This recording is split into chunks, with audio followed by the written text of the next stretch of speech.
There's a transformation that happens in your kitchen when you stop seeing food scraps as waste and start seeing them as renewable resources. One day, you're composting everything like a responsible human, and then you notice that the green onion roots you stuck in water 3 days ago have already grown 2 inches of fresh greens.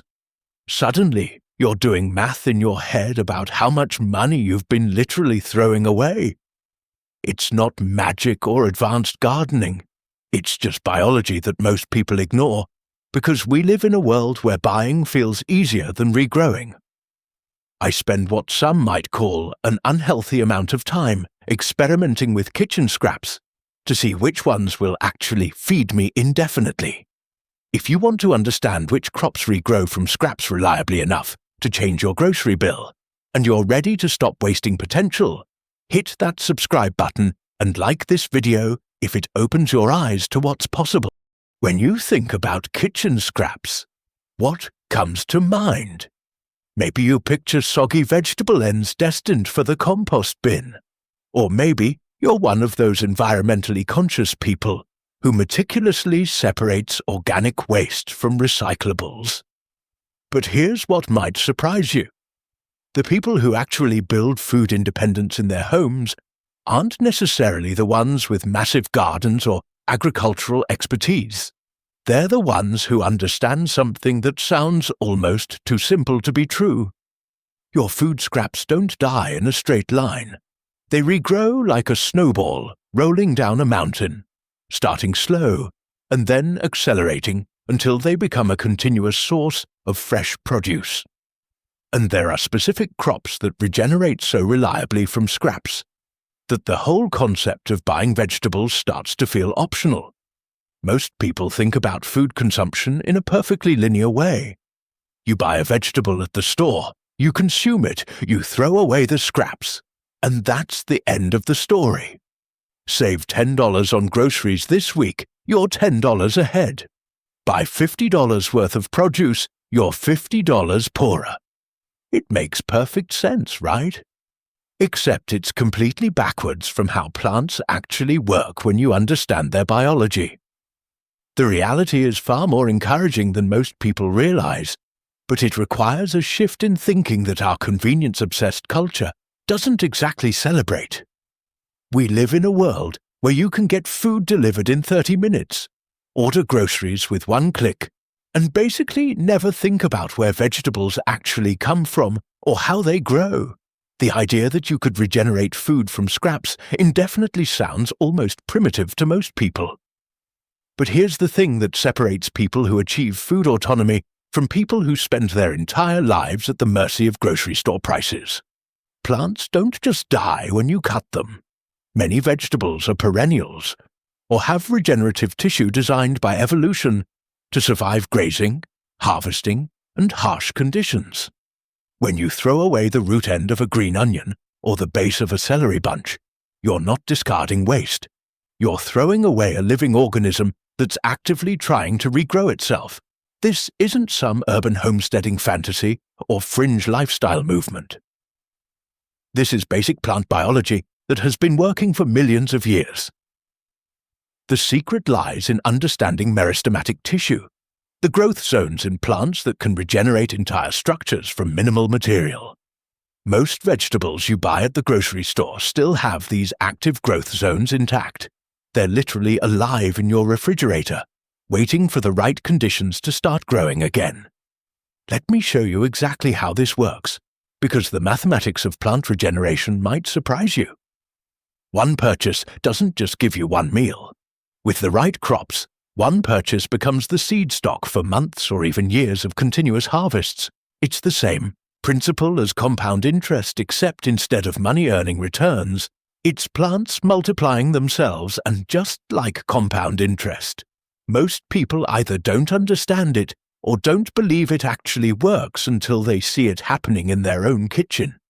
Now, I know what you're thinking. How long does this actually take?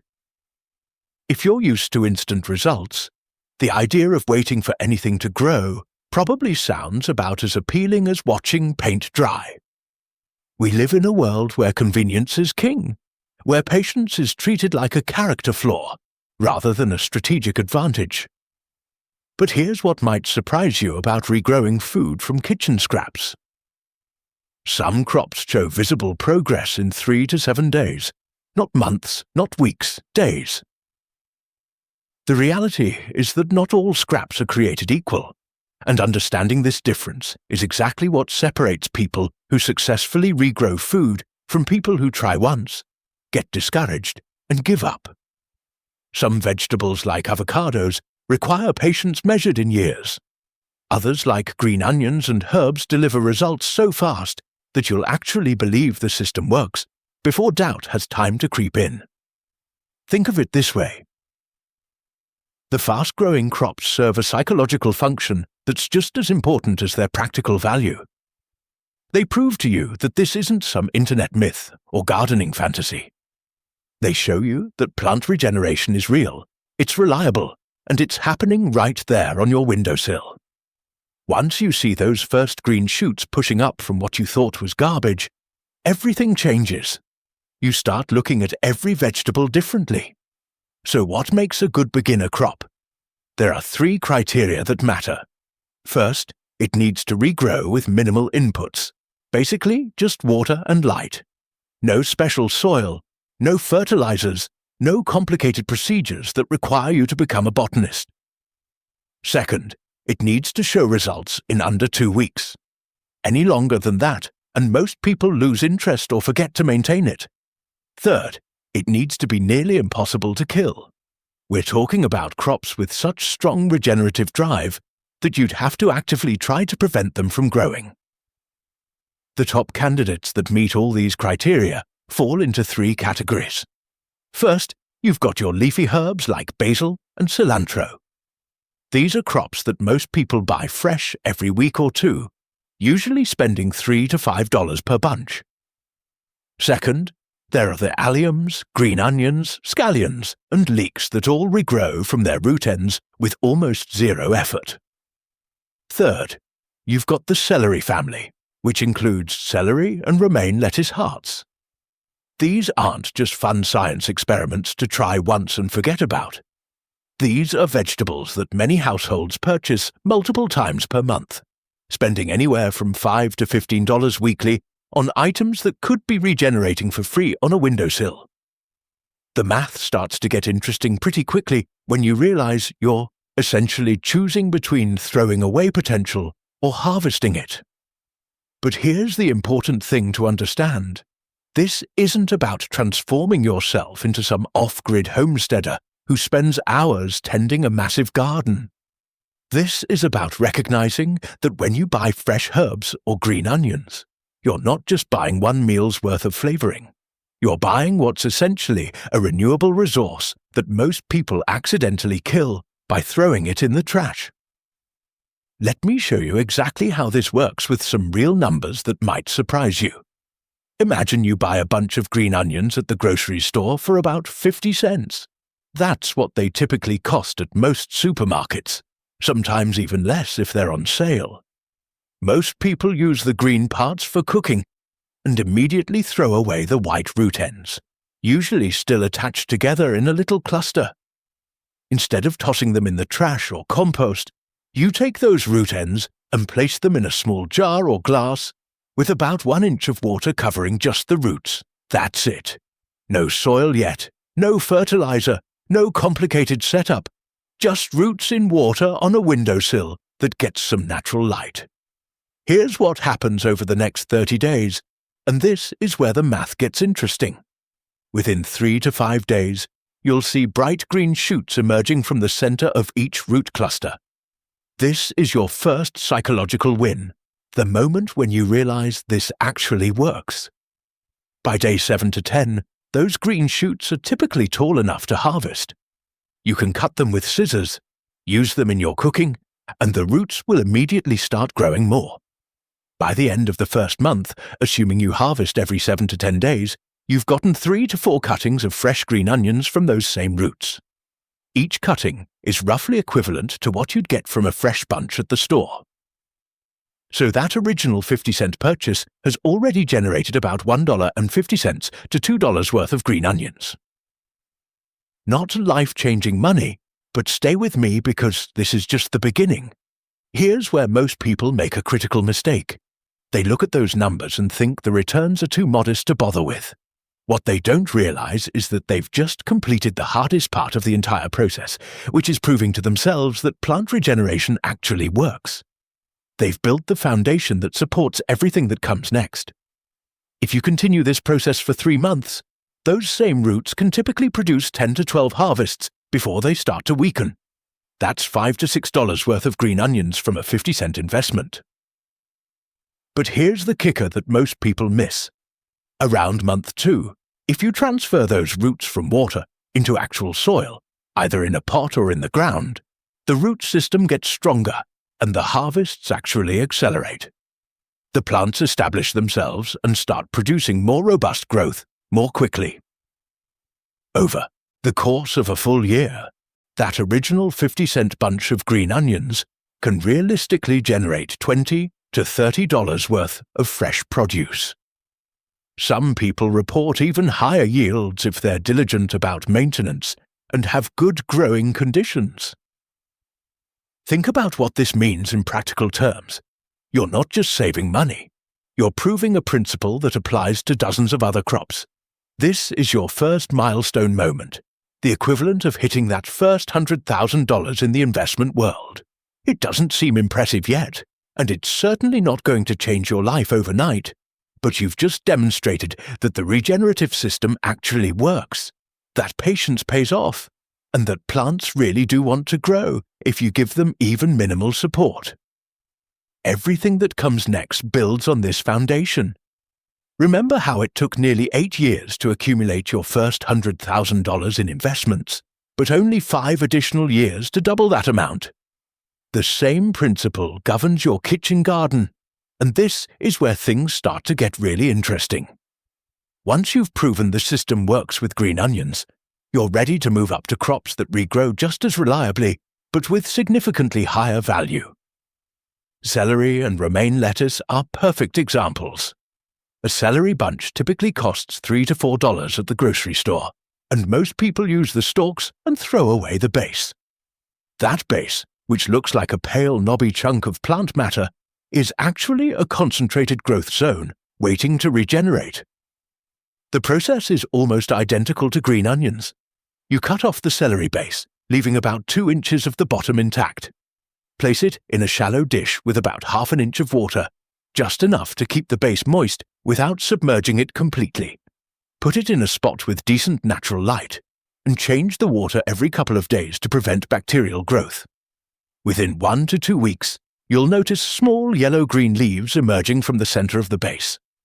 This is when most people get excited because the growth is visible and dramatic. Those center leaves gradually turn darker green and start spreading outward. After about 3 to 4 weeks in water, once the leaves are a couple of inches tall, you can transplant the base into soil. Here's where the acceleration becomes obvious. In soil, the celery develops a stronger root system, and the growth speeds up noticeably. Within 60 to 90 days from when you first started, you've got a full celery plant producing stalks that you can harvest. That's roughly 2 to 3 months to replace a $3 to $4 purchase. If you're someone who buys celery every week or two, you're looking at $12 to $24 saved over that 3-month period just from one base you would have thrown away. But the math gets even better when you realize the secondary growth happens faster than the first. Once the root system is established in the soil, the plant doesn't have to rebuild that infrastructure from scratch. Biologically, it takes about 20% less time to produce the second round of harvestable stalks. The plant has momentum now, and that momentum compounds just like investment returns. Romaine lettuce works on the same principle. Save the heart of the lettuce, the bottom 2 inches where all the leaves connect. Same water routine, same transplanting process, same 60 to 90-day timeline for a full head of lettuce. A decent head of romaine costs $2 to $3 on average, which means you're saving similar amounts. Here's what happens when you have 2 or 3 of these crops regrowing simultaneously. You're generating $30 to $50 worth of produce annually from bases and roots that most people compost. You've proven that the hardest part is over. The initial skepticism is gone. You've seen the growth with your own eyes. Now you're starting to recognize the pattern. Fast initial growth, brief plateau while the roots establish, then acceleration as the system matures. This is the validation moment, where you realize patience actually pays off, and the regenerative approach isn't just theoretical. It works. There's a category of crops where one scrap doesn't just regrow, it multiplies into an absurd number of copies. This is where most people's minds break a little bit, because the math stops being about regeneration and starts being about actual multiplication. We're talking about crops where one piece becomes 10 pieces, where the returns compound so dramatically that it starts to feel almost unfair. Potatoes are the perfect example. Let me show you exactly how this works. When you buy potatoes at the grocery store, and they start sprouting those little eyes, most people either throw them away or cut off the sprouts and eat them anyway. But those eyes are growth nodes, concentrated points where new potato plants want to emerge. Each eye has the biological potential to become an entirely new plant that produces multiple potatoes. Here's the process. Take a sprouting potato and cut it into sections, making sure each section has at least one eye. Let those sections dry for a day so the cut surfaces callus over, which prevents rot. Then plant each section in soil, either in a container or directly in the ground if you have space. Cover them with about 4 inches of soil and keep them moderately watered. What happens over the next 90 to 120 days is genuinely remarkable. Each planted section develops into a full potato plant with an underground network of tubers. When you harvest, you typically get 8 to 12 potatoes per planted section. Let me repeat that because it's easy to miss how significant it is. One section of one potato produces 8 to 12 new potatoes. That's roughly a 10 times multiplication factor. The dollar math is striking. A 4-pound bag of potatoes costs about $4 on average if you save just 2 sprouting potatoes from that bag and plant them, cutting each into 3 sections. You've got 6 planted pieces. At 8 potatoes per piece, that's 48 potatoes, which is roughly 30 to 40 pounds of harvest. That's $30 to $40 worth of potatoes from a $4 investment, conservatively speaking. Some people report yields even higher than that with good soil and conditions. But here's where it gets even more interesting. When you harvest those potatoes, you save 2 or 3 of them as seed stock for the next planting cycle. Those become your perpetual supply. You've essentially unlocked an infinite loop where potatoes keep producing more potatoes, and you never need to buy them again unless you want to introduce new varieties. Sweet potatoes work on similar principles, but with even more dramatic results. When a sweet potato sprouts, it produces slips, which are small shoots with their own root systems. You can carefully remove these slips and plant them individually. Each slip grows into a vine that produces 5 to 10 sweet potatoes over a 4 to 5 month growing season. One sweet potato can produce 10 to 20 slips if you let it sprout long enough, which means one sweet potato can theoretically generate 50 to 200 new sweet potatoes. The financial value here is substantial. A single sweet potato slip produces anywhere from $30 to $50 worth of harvest over its growing season. If you started with a sweet potato that cost you $2 and generated 10 slips, you're looking at $300 to $500 worth of potential harvest from one piece of produce you might have otherwise eaten or composted.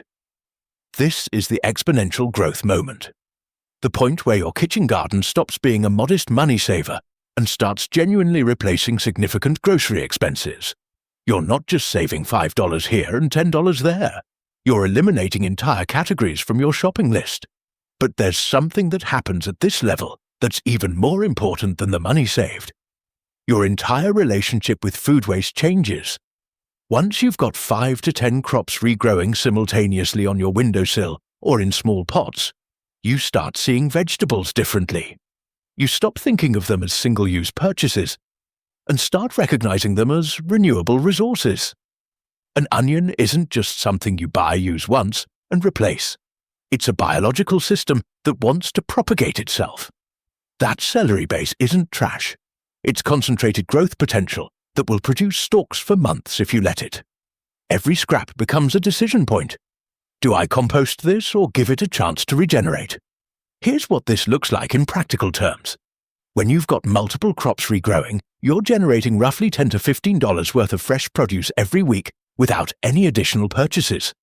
That's $500 to $750 annually in vegetables and herbs that you're no longer buying at the grocery store. But the value extends beyond just the dollar savings. Your compost bin shrinks dramatically. Studies suggest that households practicing scrap regeneration reduce their organic waste by 30 to 40%. That's less trash going to landfills, less methane being produced, and a smaller environmental footprint without any real sacrifice or lifestyle change. You're not doing this to save the planet. You're doing it to save money. But the environmental benefit comes along for the ride. The psychological shift is even more significant than the financial one.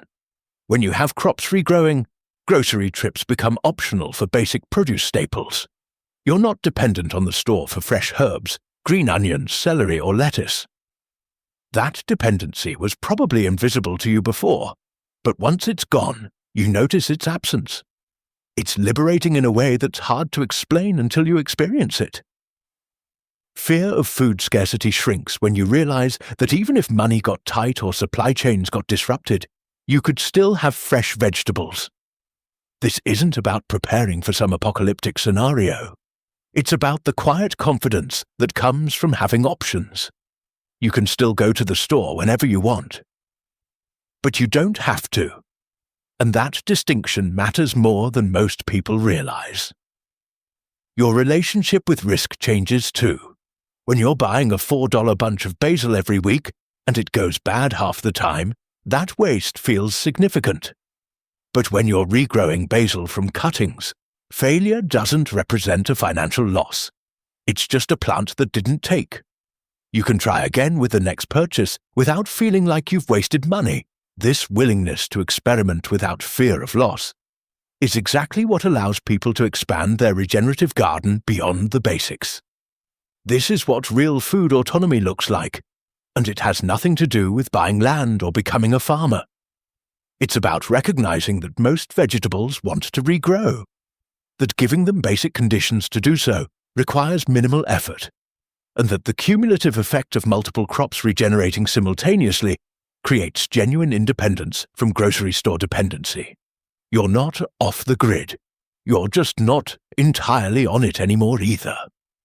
Here's what happens when you realize the system actually works and you're ready to think longer term. Some crops take significantly more patience to reach maturity, but the returns they generate make the fast-growing herbs and greens look almost insignificant by comparison. These are crops that require you to adopt what you might call the millionaire mindset, understanding that strategic patience on certain investments produces returns that compound for years or even decades. Ginger is a perfect entry point into this category. When you buy fresh ginger root at the grocery store, you're usually paying $2 to $4 for a decent-sized piece if the ginger has small growth buds visible on it, which look like little points or eyes similar to potatoes. It's ready to propagate. You can plant the entire piece or cut it into sections with at least one bud each. Plant these pieces about 2 inches deep in rich soil. Keep them moderately watered and wait. The waiting is the hard part because ginger takes 8 to 10 months to mature. But when you harvest, you typically pull up 5 to 10 times the mass of ginger you originally planted. That $2 piece of ginger becomes $10 to $20 worth of fresh ginger root. And just like with potatoes, you save some of that harvest as seed stock for the next planting, creating a perpetual cycle. Pineapple takes even more patience, but delivers something that feels almost magical when it finally happens. When you buy a pineapple at the store, you can twist off the crown, that spiky top portion with the leaves. Let it dry for a day or two, then plant it in soil or start it in water until roots develop. The timeline here is substantial. 18 to 24 months before you get a full pineapple growing from that crown. But think about what you've done. You took what would have been trash, gave it basic care, and 20 months later, you're harvesting a $4 to $6 pineapple. And that pineapple produces its own crown, which you can replant, and suddenly you've got a continuous pineapple supply from one initial purchase. The patience required is significant, but time passes, whether you plant that crown or throw it away. Think about it this way. 20 months ago, where were you in your life? What were you worried about then that doesn't matter now? That pineapple could already be growing on your counter if you'd started when you first learned this was possible. Avocado trees represent the ultimate long-term regenerative investment. An avocado pit suspended in water with toothpicks will sprout roots and a stem within a few weeks. Transfer it to soil once the stem is 6 to 8 inches tall, and you've got a growing avocado tree. The catch is that it takes 3 to 5 years before that tree starts producing avocados. But once it does, a mature avocado tree can produce dozens of avocados annually. That's $50 or more in annual yield from a pit you would have thrown away. 3 years sounds like forever when you're just starting. But 3 years ago, where were you? Time passed anyway. The only question is whether you use that time to build something or whether you let it slip by while waiting for the perfect moment. The pattern here is the same as going from your first million to multiple millions. Each subsequent level becomes easier if you maintain the discipline. From 2 million to 3 million only requires a 50% increase. From 3 to 4 million, just 33%. With plants, the principle is identical.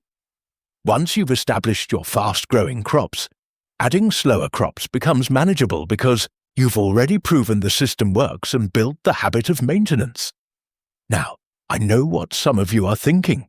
I don't have space for this, I don't have time, I don't have a green thumb, and I'll just kill everything. These are legitimate concerns, and they're exactly the objections that keep most people from ever trying. Here's the thing about regrowing scraps that most people don't realize until they actually attempt it. This isn't gardening in the traditional sense. You're not tending rows of crops or managing a backyard farm. You're rescuing plants that are already trying to grow and giving them the absolute minimum conditions they need to do what they're biologically programmed to do anyway. The space objection falls apart pretty quickly when you actually look at the requirements. A windowsill and a few jars or small pots can accommodate 5 to 10 crops simultaneously.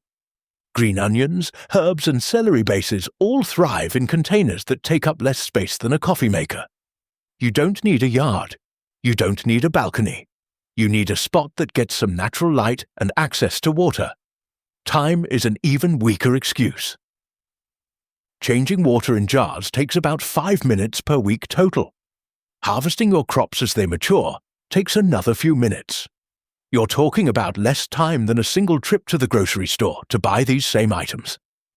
The maintenance is so minimal that forgetting about your plants for a few days won't kill most of them. They're far more resilient than people assume. The fear of failure is probably the most honest objection, but even that doesn't hold up under scrutiny. Yes, some scraps won't take. Your success rate with beginner crops like green onions and celery is typically 60 to 80%, which means 1 or 2 out of every 5 attempts might fail. But compare that to the current system where 100% of your scraps become waste. Even a 60% success rate represents a massive improvement over guaranteed waste. Every week you delay is another $5 to $10 in produce that you could have been regenerating. If you're buying fresh herbs weekly at $4 per package, that's roughly $200 annually that could have been growing on your windowsill instead. Over 5 years, that's $1,000. Not life-changing money for most people, but definitely not nothing either. 6 months from now, you'll either be harvesting your third round of green onions and watching celery stalks grow while your potato plants prepare for harvest, or you'll be standing in the grocery store buying the same vegetables you've been buying for years and wishing you'd started when you first learned this was possible. The choice is completely yours, but time passes whether you're regrowing food or throwing away potential.